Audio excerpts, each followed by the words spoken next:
नमस्कार. आपण सीसॅटचे question solve करतोय.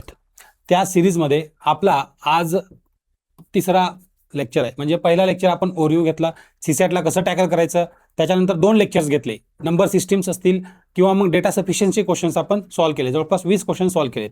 आज आपला लेक्चर 2 आहे. कायद्यानं 20 क्वेश्चन्स आहेत, परंतु व्हिडिओ दूर खूप मोठा होतोय, म्हणून आपण काय करतोय 2 लेक्चर्स म्हणजे हा लेक्चरला 2 भागामध्ये तोडतोय. म्हणजे 10 क्वेश्चन आज सॉल्व्ह करूया आणि 10 क्वेश्चन्स पुढच्या सेशनमध्ये सॉल्व्ह करूया. ठीक आहे.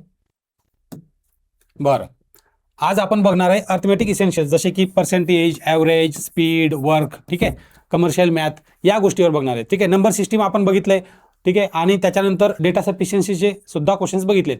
आज आपण हे जे आहेत ना, लो हँगिंग फ्रूट मी समजतो. ठीक आहे. हे तुम्हाला डायरेक्ट फॉर्म्युल्यावरनं किंवा एखादा पॅटर्न आहे, त्या पॅटर्नमध्ये जर तुम्हाला बसलं की टप्प्यात आला क्वेश्चन, मग समजा सिंपल आहेत. खरं तर हे क्वेश्चन्स 2024, 25, 26ला थोडे कमी येतात, 23पासून, तरी पण 2-4 क्वेश्चन आलेच, तर मग ते लो हँगिंग फ्रूट आहे. जरी तुम्ही 3 क्वेश्चन करू शकला तरी एकाचे 3.3 जवळपास 10 क्वेश्चन्स, 10 मार्क तुमचे रेडी होऊन गेले. त्यामुळे 3 क्वेश्चन जरी आले तरी 10 मार्क प्लसमध्ये आहेत तुम्ही. त्यामुळे निग्लेक्ट करू नका. सोपा आहे, खूप सोपा आहे. 1 बाय 1 आपण जाऊया. 19ला क्वेश्चन आहे. When a runner cross 12 kilometre mark, she was told she had completed only 80% of the race. म्हणजे 12 किलोमीटर हे 80% आहे, तर किती किलोमीटर राहील हे बघा. How long was the race. Race किती किलोमीटरची आहे, किती किलोमीटर राहील 100%ला.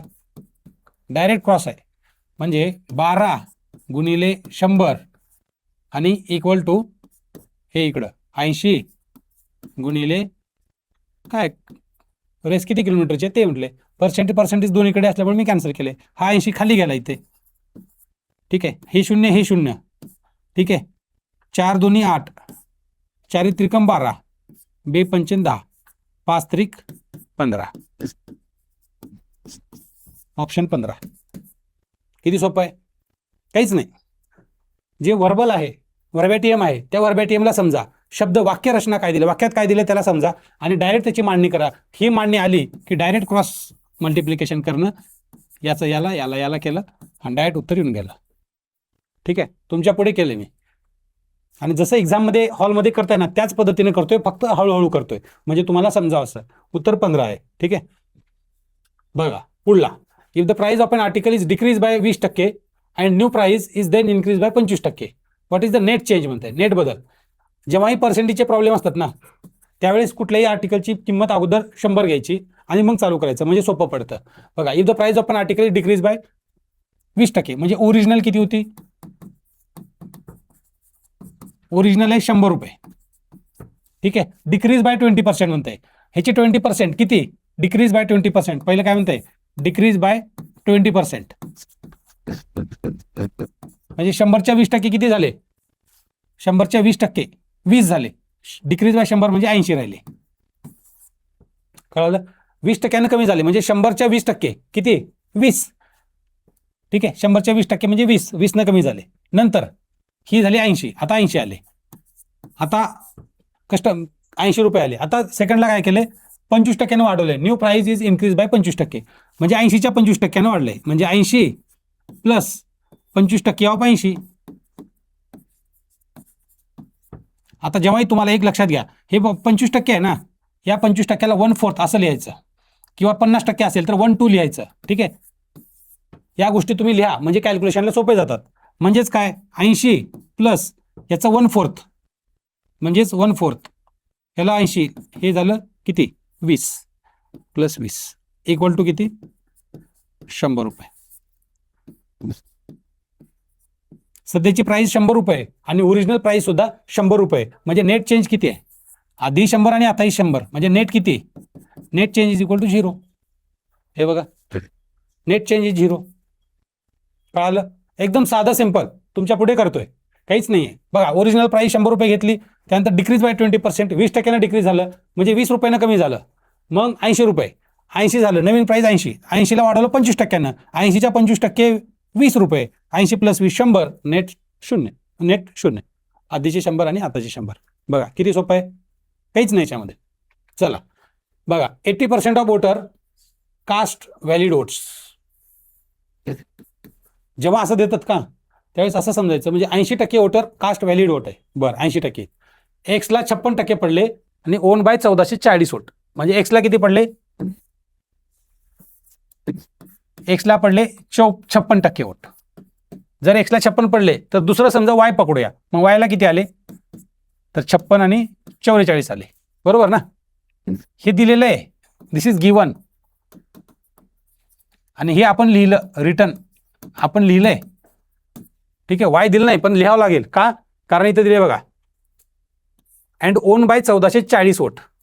म्हणजे ह्या दोन्हीचा जो डिफरन्स आहे का, तो 1440 आहे. कारण एक्स हा 1440 जिंकलाय, वायपेक्षा 1440 जिंकलाय. ठीक आहे, म्हणजे दोन्हीचा फरक किती झाला? 6 मधनं 4 गेले 2, 5 मधनं 4 गेले 1. म्हणजे 12% इक्वल टू 1440. बरोबर? 12% आहे ना, म्हणजे 12%चा फरक आहे. तर ते 12% इज इक्वल टू त्यांनी दिले 1440 वोट. बस 12%ला 1440 तर 100%ला किती? दोन्हीचा क्रॉस करा. म्हणजे 12 गुणिले किती इक्वल टू 1440 गुणिले 100 भागिले. आता बघा एवढं आहे, हे 12 खाली गेलं, इथं 12 खाली गेलं बघा. 12 भाग जातं का? जातं. 12 12 144 आणि 0 0 0. म्हणजेच किती आले? हे 12,000 आले. 12,000 वोट पडले. त्यांनी काय विचारले? How many voters were on the list. लिस्टवर किती लोक आहेत विचारले. म्हणजे हे जे 12,000 आले का, हे 80% आले. म्हणजेच 12,000 हे 80% आहेत आणि आपण 100% काढायचे. मग हे काय 12,000? परत क्रॉस करा, परत क्रॉस करा. म्हणजे 12,000 गुणिले 100, 12,000 गुणिले 100, 12,000 गुणिले 100 भागिले 80. करा. हे 0 हे 0 आणि 4 दुनी 8, 4 त्रिकम 12, 2 पंचन 10, 3 दुनी 5 त्रिक 15. म्हणजे 15K, 15,000. हे बघा उत्तर 15,000. उत्तर 12,000 पण आहे, कन्फ्यूज व्हायचं नाही. बरेचसे लोक काय करतात, 12,000 काढलं की चला 12,000 आहे म्हणून 12,000 करतात. 2022 हा क्वेश्चन आहे. बरेचसे लोक 12,000 केलेत, कारण इथं जे दिले ना 80% वोटर कास्ट आहे, 100% नाही. त्यामुळे पहिलं वाक्याला मुद्दाम गोल केलं. याला नीट लक्षात असू द्या. त्याच्यामुळे आहे ना, आपण आहे ना वाचत असताना आहे ना 1 बाय 1 वाचा, वर्ड बाय वर्ड वाचा आणि काय म्हणलं ते समजून घ्या अगोदर आणि नंतरच कॅल्क्युलेशनला करा. इथेच तुम्ही अर्धी लढाई जिंकलात. इथे जर व्यवस्थित केलात तर तुम्हाला पुढे काहीही प्रॉब्लेम येणार नाही. बरं, 80% वोटर्स कास्ट देअर वोट हे झालं, बघितलं आपण. फक्त याच्यामध्ये काय करायचं होतं, मांडणी केली आणि क्रॉस केलं. इथे एक क्रॉस केलं आणि इथे एकदा क्रॉस मल्टिप्लिकेशन केलं. म्हणजे 1 ला 2 तर 4 ला किती, हे असं सिंपल. बस एवढं साधं. एक्सला वाय तो वायला झडके आहे, एवढं सोपं होतं हे. कळालं? बरं, पुढला. After 25% rise in the price of a rice per kg, a person get 6 kg less rice for 1200. What was the original price per kg. बघा, म्हणजे 1200 रुपये फिक्स आहेत. त्यांना काय म्हणलंय अगोदर समजून घ्या. 1200 रुपये आहेत तुमच्याकडे, 1200 रुपये आहेत. तर काय करतात तुम्ही अगोदर आहे ना, समजा अगोदर तुम्ही 100 किलो घेत होतात किंवा अगोदर तुम्ही x किलो घेत होतात. ठीक आहे, x किलो अगोदर 25% किंमत वाढली म्हणते. 25% किंमत वाढली. अगोदर समजा किंमत होती तुमची 100, तर आता किंमत झाली 125 रुपये.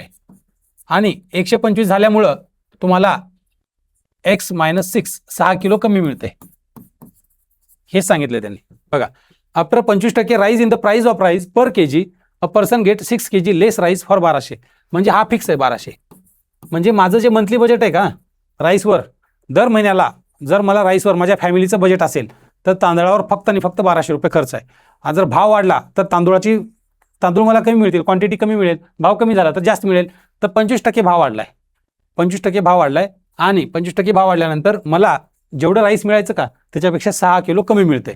बघा इथं लिहिलंय मी, मनी फिक्स आहे 1200 रुपये. नवीन प्राइस किती आहे? नवीन प्राइस, न्यू प्राइस इथं लिहा. म्हणजे ओल्ड प्राइस P आहे. ठीक आहे, या P मध्ये मला काय मिळायचे बघा. ओल्ड प्राइस P आहे आणि न्यू प्राइस किती आहे? 25% वाढलंय. 25% म्हणजे अगोदर 100 असेल तर 125 आहे. म्हणजेच 1.25 P आहे. इथपर्यंत काही कन्फ्युजन आहे का? हे बघा 1.25 P. आता 1200 बाय P हे 1200 फिक्स आहे बरं का, कॉस्ट फिक्स आहे. अगोदर 1200 डिवायडेड बाय पी. मला किती मिळायचे अगोदर? एक्स मिळायचे. समजा हा एक्स आहे आणि आता किती मिळतात? एक्स मायनस 6 kg मिळतात. एक्स म्हणजे काय? प्राइस पी आहे. समजा प्राइस 100 रुपये, तर काय 100 रुपये प्राइस आहे, एका किलोला 100 रुपये, तर 1200 मध्ये किती? 1200 भागिले 100 असं करतो ना आपण. तेच आता 100 माहिती नाही म्हणून पी लिहिलंय, ते पी इथं लिहिलंय मी. मायनस किती? 1200 भागिले 1.25 पी इक्वल टू 6 किलो आहे. दिले त्याने डिफरन्स. बरोबर. अगोदर एक्स होतं, x minus 6 is equal to, म्हणजे 6 इकडे घेतलं आणि तिकडे घेतलं ते वाय. आता ही मांडणी कळाली का नाही बघा, कारण इथंच गणित आहे सगळं. परत सांगतो, हे कळालं. 1200 रुपये फिक्स आहे. 1200 मध्ये अगोदर ओल्ड प्राइस पी आहे. ठीक आहे, ओल्ड प्राइस पी आहे. त्या पी न 6 किलो मिळायचे. सॉरी, त्या पी न समजा एक्स किलो मिळत आहेत. ठीक आहे, नवीन भाव वाढला, एक 1.25 पी झाला, म्हणजे आधी 100 होते, 125 रुपये झाला, आणि त्याच्यामधनं एक्स मायनस 6 म्हणजे अगोदरपेक्षा 6 किलो कमी मिळत आहेत. इथपर्यंत कळालं. त्यालाच मी इथं मांडलं. हे बघा, हे जे आहे ना, किती किलो? अगोदरचे किलो. आता एक्स आहे इथं, समजा एक्स इक्वल टू काय? एक्स म्हणजे काय म्हणलं? किती किलो मिळतात. म्हणजे काय? तुमच्याकडे किती रुपये आहेत? माझ्याकडे 1200 रुपये आहेत. आणि तांदळाचा भाव किती आहे? तांदळाचा भाव, इथं भाव जो आहे ना, तो भाव आहे पी, म्हणजे प्राइस. कळालं का? आणि हेच इथं लिहिलंय मी. आणि मायनस हे जे आहे ना, नवीन प्राइस इक्वल टू 6 आहे. आता याला तुम्ही करायचं सॉल्व.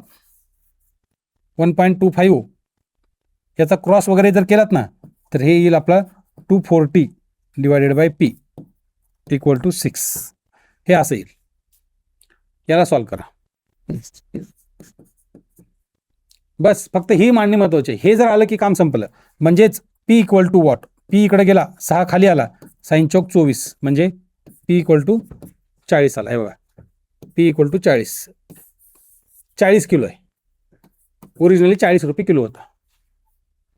आता माझं उत्तर आलं, पण मला आता क्रॉस व्हेरीफाय करायचं आहे. जर माझं उत्तर 40 आहे, 40 रुपये किलो आहे, तर 1200 रुपये होते. आपण म्हटलं ना, तांदळाची प्राइस पी 40 भागिले 1200, 00 कटलं, म्हणजे पहिलं मला 30 किलो गहू मिळायचं. पहिलं 30 किलो. आता प्राइस वाढले कितीनं? 25%. म्हणजे 40च्या 25% किती झाले? 10 रुपये. मग ते 10 रुपये वाढवा. ठीक आहे, म्हणजे 50 रुपये झालं. म्हणजे नवीन प्राइस 1200 भागिले 50. ह्याचं बघा आता, 5 तरी किती येतं? 5 दोन्ही 10 आणि 5 चौक 20, म्हणजे आता किती येते? फक्त 24 किलो मला तांदूळ मिळते. म्हणजे 24 मायनस 30 किती? 6 आलं. Cross verification. ही एक मेथड आहे. बरं, तुम्हाला हे सोप्या मेथडनं सांगतो. आता बघा, डायरेक्ट व्हॅल्यू पुट करून ठेवा. 1200 रुपये फिक्स आहे. 1200 रुपये फिक्स आहे. ठीक आहे, कुठली पण एक व्हॅल्यू घ्या. अशी व्हॅल्यू घ्या. बघा, आता इथं थोडं दिमाग लावायचं. जर मी 30 व्हॅल्यू घेतली, 30 रुपये, जर 30 रुपयाच्या 25% हे 7.5 होतं. ठीक आहे, म्हणजे समजा अगोदरची प्राइस 30 आहे, तर जर याला 25% वाढवलं तर किती होईल? 37.5 होईल. याची किती होईल? 50 होईल. 25% वाढवायचे आहे. 25ला जर 50 जर घेतलं, 25% किती? 12.5, म्हणजे 62.5. हे 125% आहे बरं का. आणि 60 घेतलं तर 60ला घेतलं तर 15 आहेत ना, 75. बघा, मी एक सांगतो तुम्हाला, हे थोडी डायरेक्ट ट्रिक मेथड आहे. तुम्हाला काय करायचं? डायरेक्ट कुठलाही एक ऑप्शन उचलायचं आहे आणि डायरेक्ट चेक करायचं आहे. नॉर्मली आहे ना, हे ऑप्शन घ्यायचे नाही, पॉईंटवाले ऑप्शन घ्यायचे नाही. तुमच्याकडे 2च ऑप्शन राहिलेत. 40नं मी ट्राय करतो, 60नं ट्राय करतो. चला, तर 1200 भागिले 60 म्हणजे किती झालं? 6 कटले, 6 दोन्ही 12, 20 किलो. म्हणजे अगोदर 20 किलो मिळायचं, त्याच्यानंतर प्राइस वाढली 75, म्हणजे 1200 भागिले 75. भाग जातो का 1200 भागिले 75? 5 1 5 2, 5 5 25, 5 1 5 नाही, 5 दोन्ही 10, 5 चौक 20, 5 दोन्ही 10, 240. 15 भाग जातो का? 15 दोन्ही 30, 15 1 15, सिंपल. 15 1 15, 15 दोन्ही 30 ना, 15 आणि 24 म्हणजे 9, 15 सक्की 90. बरोबर, भाग गेलाय म्हणजे 16. म्हणजे अगोदर 20 किलो मिळायचं आणि आता 16 किलो मिळतंय. म्हणजे डिफरन्स किती झाला? 4 किलोचा झाला. डिफरन्स किती आहे? 6 किलोचा आहे. कळालं? म्हणजे हा ऑप्शनही गेला. राहिला एक ऑप्शन 40. डायरेक्ट चेक करू शकता, क्रॉस चेक करू शकता. म्हणलं बघितलं आपण, सॉल्व्ह केलं ऑलरेडी. ही सेकंड मेथड आहे आणि एकदम सोपी मेथड आहे. Question number 5. आता बघा याच्यामध्ये काय, in a class 60% of the students are from India. बर, इंडियामधनं किती? 60%. ठीक आहे. आणि फॉरेन किती झाले मग? 40 झाले. डेटा एक आला. दुसरा काय? 50% गर्ल्स. बर, गर्ल्स 50% गर्ल्स आहे टोटल. आणि बॉईज किती झाले मग? बॉईज सुद्धा 50% झाले. ठीक आहे. आता if 30% of the Indian students are girls, म्हणजे आता सगळे पर्सेंटमध्ये दिले 60, 30, 100 पकडा. म्हणजे मी हे लिहित नाही, डायरेक्ट 100 लिहितो. 50, 100. 30% of Indian students are girl, म्हणजे 30% इंडियन स्टुडंट किती टोटल? 60 आहेत. 60 इंटू 60 किती झाले? 18. म्हणजे 18 टोटल 18 गर्ल्स आहेत इंडियामध्ये बरं का. इंडियामध्ये टोटल किती आहेत? 60 आहेत. त्या 60 मधले हे टोटल आहेत इंडियामधले, त्याच्यातले 18 गर्ल्स आहेत. हे गर्ल्स आहेत. म्हणजे बॉईज किती झाले? बॉईज राहिले 42. इंडियाचे बॉईज टोटल 42. म्हणजे आणि टोटल किती? टोटल बॉईज आहेत 50. म्हणजे टोटल बॉईज किती? टोटल बॉईज 50 आहेत. त्याच्यातले इंडियातले किती आहेत? इंडियातले 42. म्हणजे फॉरेनचे किती राहिले? फॉरेनचे राहिले 8. म्हणजे फॉरेनचे बॉईज किती राहिले? 8. त्यांनी काय विचारले? What percentage of the foreign students are boys. आणि टोटल फॉरेन स्टुडंट किती आहेत? हे बघा 40. म्हणजे 8 भागिले 40 इंटू 100. 0 0 4 2 8 20%. 20%. बघा समजलंय? जे दिलंय ते व्यवस्थित मांडलं आणि ते मांडलं म्हणजे डायरेक्ट आन्सर येत गेलं. ठीक आहे. मला वाटतं याच्यात काही डाऊट नसला पाहिजे. डायरेक्ट क्वेश्चन्स आहेत, डायरेक्ट आन्सर आहे. बरं, क्रिकेटचा ॲव्हरेज. सिम्पल ॲव्हरेजचा जर प्रश्न आला ना, कधी सॉल्व्ह म्हणजे सोडायचा नाही, नेहमी सॉल्व्ह करायचा. आता अ batsman average after his 50th inning was, बघा 50व्या इनिंगला त्याचं ॲव्हरेज किती होतं? 46.4. नेहमी जे ॲव्हरेज असतं त्याला गुणाकार असतो टोटलला. ॲव्हरेजचा तुम्ही जे बेसिक करताना त्या बेसिकचा फॉर्म्युलाच आहे, त्याच्यामुळे मी इथं सांगत बसणार नाही. तो हा 50व्या इनिंगचा आहे. आणि 60व्या किती आहे? तो किती म्हणतो? 60व्या इनिंगचं रोज बाय 2.6 न वाढले. म्हणजे आधी 46 पॉईंट किती होतं? 46.4 होतं, तो वाढलाय 2.6 न. 2.6 न वाढलाय. म्हणजे 6 4 झाला 0, हा झाला 1, 6 आणि 3 9, 4 अशी 4. म्हणजे नवीन ॲव्हरेज किती झाला? 49 झाला. ह्या दोन्हीचा गुणाकार करायचा आहे. हे बघा 50 गुणिले 46.4 हे आलं 23 20 आणि खालचा गुणाकार किती आला? 29 40. ठीक आहे. म्हणजे 50व्या इनिंगचा आणि 60व्या इनिंगचा, म्हणजेच 60 मायनस 50 म्हणजे ते 10 इनिंग जे आहेत ना. आता हे मायनस हे जर मी केलं 2940 मायनस 2320 याला जर केलं तर माझा 10 इनिंगचा ॲव्हरेज येईल. ठीक आहे. 10 इनिंग ॲव्हरेज, 10 इनिंगचा ॲव्हरेज. 0तून 0 गेलं, 4 मधनं 2 गेले, 9 मधनं 3 6 आणि 0. हा माझा 10 इनिंगचा आहे. तर म्हणजे प्रत्येक इनिंगला किती झालं? Divided by 10. हा कटला म्हणजे 62 आला. आहे का? आहे. मी ऑप्शनकडे सुद्धा बघितलं नाही, डायरेक्ट तुमच्या पुढे केलं आणि फक्त 2 स्टेपमध्ये आन्सर्स आलेत. एक स्टेप याचं कॅल्क्युलेशन केलं, 50चं 46.4चा गुणाकार करून काढला, याचा गुणाकार काढला, दोन्हीचं म्हणजे 10चा ॲव्हरेज आहे, म्हणजे 10 इनिंगचं काढायचं ॲव्हरेज, तो निघाला. डिवायडेड बाय 10 केलं, आन्सर 62 आला. किती सोपं आहे. 2 ते 3 स्टेपमध्ये आन्सर आहे. बरं, पुढचं बघा. द ॲव्हरेज वेट, आणखी ॲव्हरेजवरच आहे. Average weight of 2 children and their mother. बघा 2 चिल्ड्रन म्हणजे बघा children 1 plus children 2 plus mother equal to 50 आहे. ॲव्हरेज वेज म्हणते. आणि जेव्हा ॲव्हरेज असतं का, हे टोटल 3 आहेत म्हणून गुणाकार 3 न करायचा. किती झालं? हे 150 झालं. बरं, मी वाचतच लिहितोय बरं का. आता मी तुमच्या माहितीसाठी 3 सांगितलंय, अदरवाईज मी डायरेक्ट 50 × 3 5 3 150 लिहिलं असतं. तुम्हाला ते आलं पाहिजे. Of the 2 children and their father is 52 म्हणते. म्हणजे C1 plus C2 plus father किती? 52 आहे. 52 गुणिले 3 किती? 3 2 6 5 3 15 156 आलं. चला पुढे. अजून काय? If the father weight is 60 kilo, फादरचं वेट किती आहे 60 किलो दिलेलं आहे 60 kg. म्हणजे हे फादर 60 आहे म्हणजे C1 plus C2 2 children plus फादरचं 60 इक्वल टू किती आहे 156 आलंय बरोबर. म्हणजेच 2 चिल्ड्रनचं वजन इज इक्वल टू 156 मायनस 60 आलं. 156 मधनं 60 गेले 96 आलं बरं का. मग 2 चिल्ड्रनचं किती आहे C1 प्लस C2चं 96 आहे. त्यांनी काय विचारले फाइंड द मदर्स वेट म्हणते. आता हे C1 प्लस C2 हे आलं इथंच 96 आले. हा 96 इथं नेऊन ठेवा म्हणजे 96 प्लस मदर इक्वल टू किती आहे 150 आहे. म्हणजेच मदरचं इक्वल टू 150 मायनस 96 150 मायनस 96 किती आलं हे आलं 54 kg. आन्सर 54 kg आहे. किती सोपं आहे. डायरेक्टली जे दिलंय का ते फक्त मांडणी करत चला काहीच अवघड नाही एकदम सिंपल आहे. जे जे दिलंय मी ते मांडणी करत गेलोय बाकी काहीच नाही. जे दिले ते पुटअप केलं आणि जे निघत आलं त्याच्यानं फायनल आन्सरपर्यंत पोहोचलोय. पुढचा घ्या 2020 आहे. द ॲव्हरेज परत ॲव्हरेजवर आहे म्हणजे ॲव्हरेज एवढं सोपं आहे. Average age of the teacher and 3 student is 20 years. म्हणजे टीचर प्लस ही तर अजून एक लिहिले the 3 students are the same age. म्हणजे teacher plus student plus student plus student. मी तर S1 S2 S3 3 स्टुडंट लिहिलं नाही का कारण तिघाचं वेळ सेमच आहे त्याच्यामुळे सगळ्यांना यस लिहिलं. इज इक्वल टू किती आहे 20 आहे. म्हणजे किती झाले हे 4 आहेत म्हणजे गुणिले 4 इक्वल टू 20 × 80. म्हणजे मी याला असं लिहू शकतो का टी म्हणजे teacher plus 3 student is equal to 80. पहिल्या 2 वाक्यावरनं हे लिहिलं मी. And the teacher is 20 years older than each. म्हणजेच अजून एक दिले हे झालं पहिलं. अजून एक काय दिले हे मी डिराईव्ह केलं.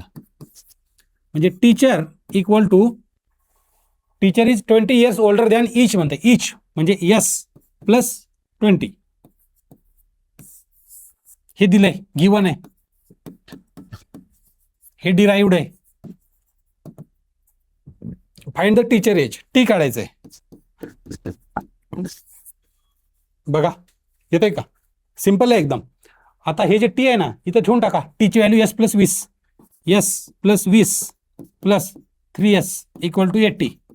इक्वेशन 1 मध्ये ठेवलं मी. इक्वेशन 2 इक्वेशन 1 मध्ये ठेवलं.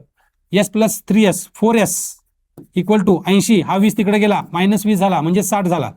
म्हणजेच S इक्वल टू किती आलं स्टुडंटचं एज 60 भागिले 4 15 आलं. S इक्वल टू 15 आलं आणि इथं ठेवून टाका इथं 15. आता ही व्हॅल्यू 2 मध्ये ठेवा म्हणजे teacher is equal to 15 plus 20 किती आलं 20 आणि 40 35. आन्सर आला. बघा किती सोपं आहे हे पण. म्हणजे तुम्हाला फक्त मांडणी करता आलं पाहिजे. एकदा जर का मांडणी शिकलात की तुम्हाला ते प्रॉब्लेम येऊन जातील काय विषय नाही. असे 4-5 प्रश्न असतात. 3 प्रश्नाचं म्हणजे प्लस 10 आहे. 4-5 प्रश्न तुम्ही किती पुढे जाल. आणि मी तुम्हाला सांगितलंय 55 to 65चा ट्रॅप आहे 66चा ट्रॅप आहे. इथंच जास्त मुलं आहेत 50-60% इथंच आहेत. बरं कंबाईन ॲव्हरेज थोडं ॲव्हरेज मधला ॲडव्हान्स आहे 2022 आहे. The average weight of ABC 40. बघा average age of A plus B plus C.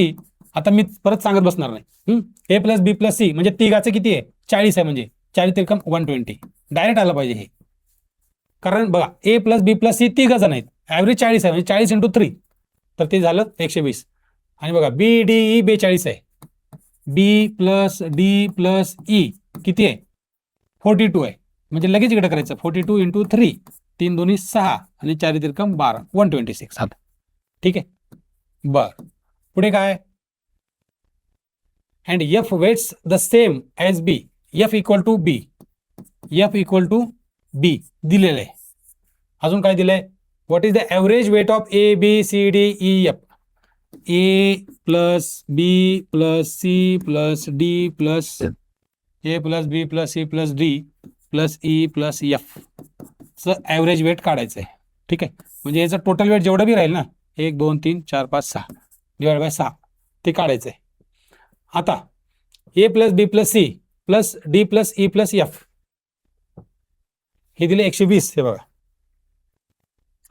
Some of all 6 is 120 plus DEF. Simple आहे. म्हणजे A plus B plus C A plus B plus C आणि हा बी च्या जागी मी F लिहू शकतो. Simple. याच्यावर A B C D E F आलं, सगळंच आलं. म्हणजे 120 प्लस 126 इक्वल टू किती? 6 4 2 4 6 डिवायडेड बाय 6. डायरेक्ट आलं. त्यांनी इथं एक ट्रिक दिली, हे जे दिले ना F were the same as B, हा एक्सप्रेशन गिवन आहे आणि याच्यावरूनच तुम्हाला प्रॉब्लेम सॉल्व्ह होईल. एकच स्टेप आहे. ए प्लस बी प्लस सी 120 लिहिलं, एफ ते जे दिलं होतं बी प्लस डी प्लस सी 126 दिलं आणि बीचं आणि एफचं सेम आहे, म्हणजे मी बीला एफला रिप्लेस करू शकतो. त्याला रिप्लेस केलं आणि 126 आलं आणि ह्या सगळ्याची बेरीज केली A B C D E F, मग ह्या दोन्हीची आली 246 आली ही वाली, आणि भागिले 6 केलं त्याचं ॲव्हरेज आलं. ठीक आहे. 246 किती ॲव्हरेज टोटल आहे? 246 टोटल आहे आणि 41 याचं ॲव्हरेज आहे. किती सिंपल आहे. बरं, आता आपण 9 बघितलेत. आज आपण ॲव्हरेजवर जास्त फोकस केलं. ॲव्हरेज असेल किंवा मग पर्सेंटेज असेल, पर्सेंटेज आणि ॲव्हरेजचे आपण बघितले. ठीक आहे. स्पीड, डिस्टन्स, टाइम, वर्क आणि कंपाऊंड इंटरेस्ट डिस्काउंट आपण उद्याच्या लेक्चरमध्ये बघूया. थँक्यू. धन्यवाद.